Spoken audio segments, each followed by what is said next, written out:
Boredom. Intense boredom. Those must be the thoughts of a certain Roxy Meadows, right? Especially to be out late at this place of all places. Although, it's not like visiting the park on a cool, windy 10 p.m. night isn't a fantastic vibe. It was rather dark. Most of the light coming from the bright streetlights illuminating the empty parking lot. The wind rustled the leaves of nearby trees, causing a rather loud, rustling noise. But hey, it was better than whatever she was doing before this. Wait, is that a person in the distance? She looks over at the figure, somewhat astonished. She hadn't expected anyone else to be here at such an hour, and tries to make conversation. Like an idiot. Hey, she stammers. The person crouches on all fours and begins to growl at Roxanne menacingly.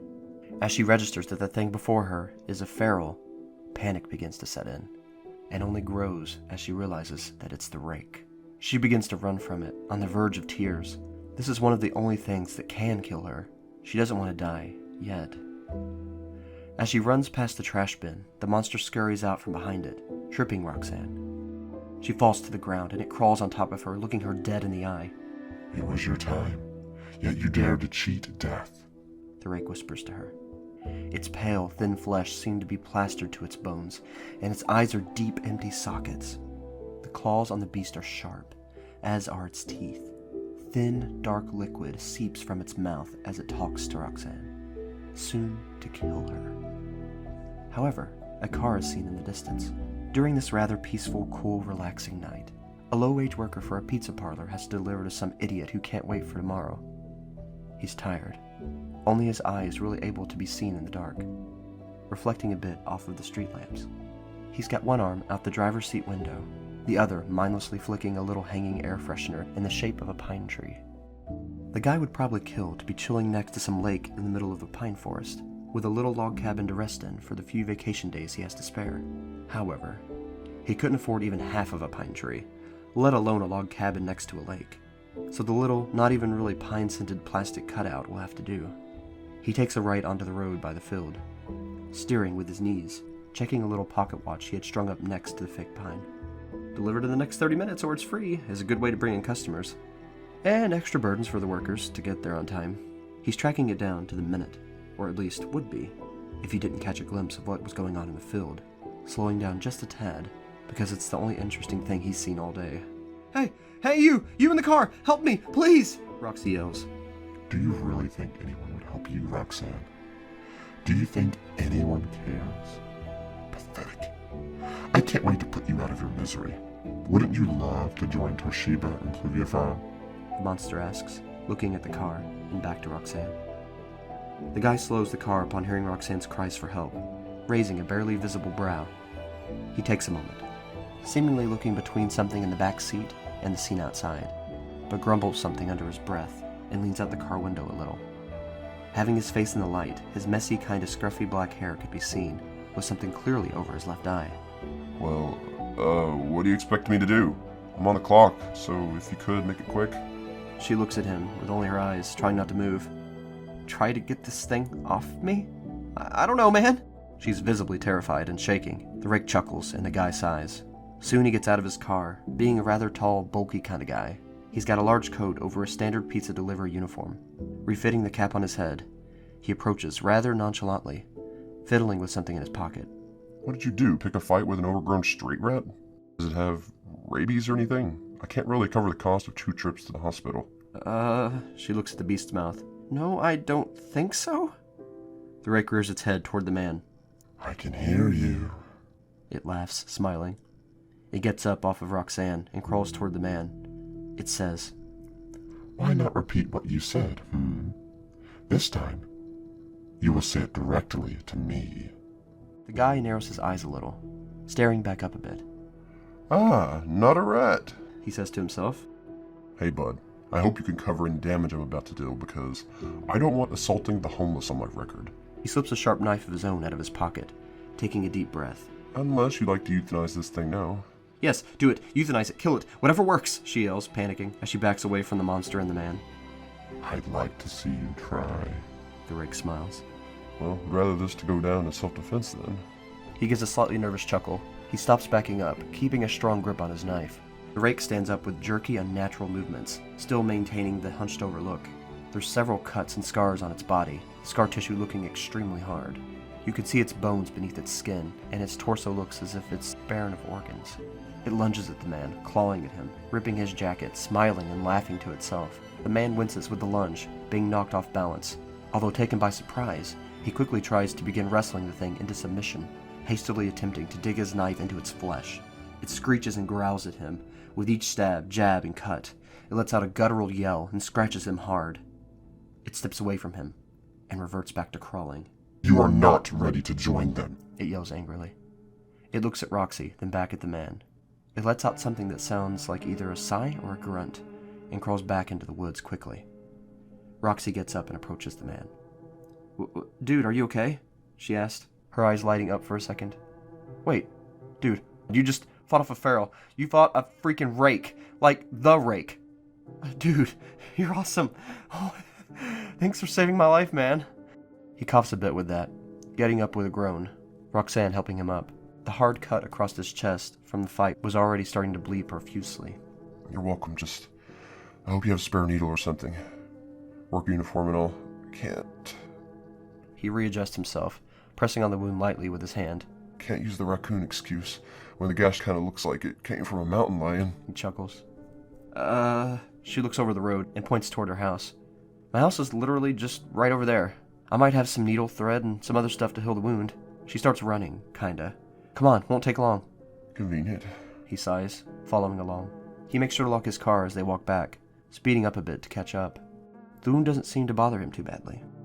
So, Roxy tries to make conversation. What's your name? Wade Seymour. Would state my occupation, but I might be fired after this. My name's Roxy, she smiles softly. And, I hope you don't get fired? She tries to maintain the same pace as he does, and awkwardly asks, What were you doing out at such an hour? Delivering a pizza? He yawns. Oh, okay. That explains the uniform, gotcha. She chuckles softly, arriving at the house.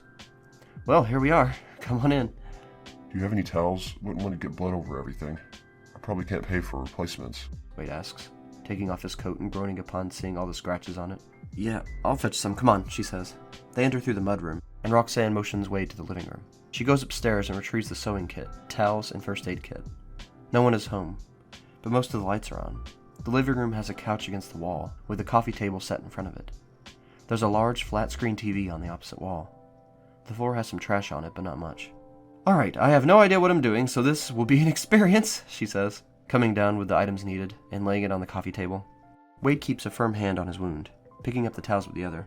Alright, I'll be right back. I'm just going to clean off some of the excess blood, He says, hoisting his coat onto his shoulders, and then furrowing his brow.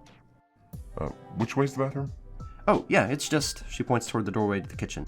Go in there, up the stairs, take a U-turn, and it's at the end of the hallway. Wade would then see himself off. Roxy takes out her phone and opens Discord to message Spider. Roxy, you will not believe what just happened. Spider, what's up? Roxy, okay, so you know that one feral I told you about last week or so? The rake? Yeah, I almost just got mauled by it. Spider, are you okay? Roxy, yeah, some guy stepped in. We're at my house right now. You know how I'm one of the only things that can kill you? Well, the rake is one of the only things that can kill me. Spider, so I'm guessing it came back to finish the job? Roxy, probably. Spider, so you need to kill it first. Unless you just want to catch and keep it for the inevitable day that you want to end it all. Roxy, I doubt I can kill it. People have tried and it just keeps going. Keeps killing. Spider, huh. So it's unstoppable. That's both good and bad. Roxy, pretty much. Spider, so what does the person who saved you want? Roxy, I don't know. I'm just helping him get back to stability. The rake screwed up his chest. Spider, oh, so he didn't know what he was doing, so he probably doesn't want anything in particular. Be careful, though. How bad are his injuries? Roxy, they look bad, but he seems stable. Spider, right, so they're not going to put you into a false sense of security. Again, be cautious, though. Roxy, my guard is always up, don't worry. Wade comes back after a bit, with his coat zipped up. He's got his bloodied uniform in his hands. I hope you don't mind me keeping the towel wrapped around the wound until I can get some bandages, He says.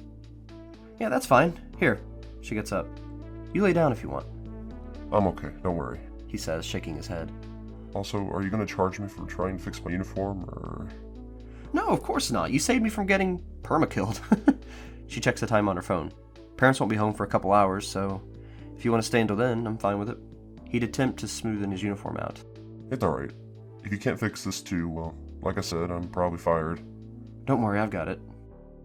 Wade gives a little grin. That's not a bad job for fixing the uniform. You sure don't want pay? He asks. I'd take Taco Bell's payment, she smirks. Maybe I'll work there next. Wade chuckles. Wade gets up, heading toward the door. Well, I do have a place to be and all. Thanks for the help. I'll try to repay you eventually. Okay, see you later, Wade, she waves. Wade gives a wave back. Been nice helping you, Roxy. Wade says, heading out to his car. Roxy smiles, heading back to her room. Roxy's room is pretty boring. 2 large windows facing, each one facing a different street. Her bed's a full size, pushed into the corner, with an end table next to it. There's trash and clothes on the floor. And her AC is cranked up to the max because she's a filthy cold enjoyer. It's really dark. It's like 10:45 p.m. She has only one light on her phone and laptop illuminating her corner of the room. Well then, the feeling of being watched would begin to set in. More intensely than it normally feels, considering how much she's usually watched. She glances up around the room, although due to the darkness she can't see much. A presence would make itself known. Seems you've had a bit of a scuffle, to say the least, A pair of big, glowing, bright red eyes would suddenly open up, peering at Roxy from the dark corner of her room. I'm obviously quite happy to see you alive as you can be. But your shoddy craftsmanship and frankly pitiful attempt at sewing to repay the one who you would have to thank for your life has offended me enough to make an appearance. Roxy shifts in her bed to face the wall.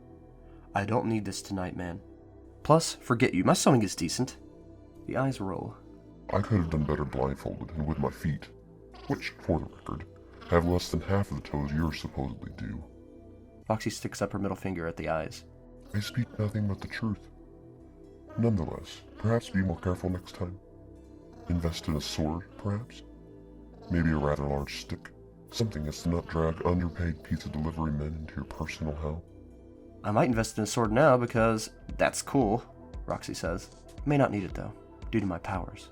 Oh, powers. You were certainly reluctant to use them tonight. May I suggest a dagger? You could use it to sacrifice an innocent to some unknown god to help fix your mistake of continued existence. I was panicking, okay? Could you just get off my case? Have you tried simply panicking less, The voice gave a chuckle. But if you wish, remember to lock your doors, Corruptulum. The eyes close, fading into shadows, causing the presence and feeling of being watched to vanish. I'd like to take this opportunity to thank our patrons. Thank you all for everything you do to support what I do. Investigator Zeus, Dobby's Music, Vexus, Jerry Mullins, Phantasm 7, and CNK114. Thank you all again for keeping this channel and my other projects going.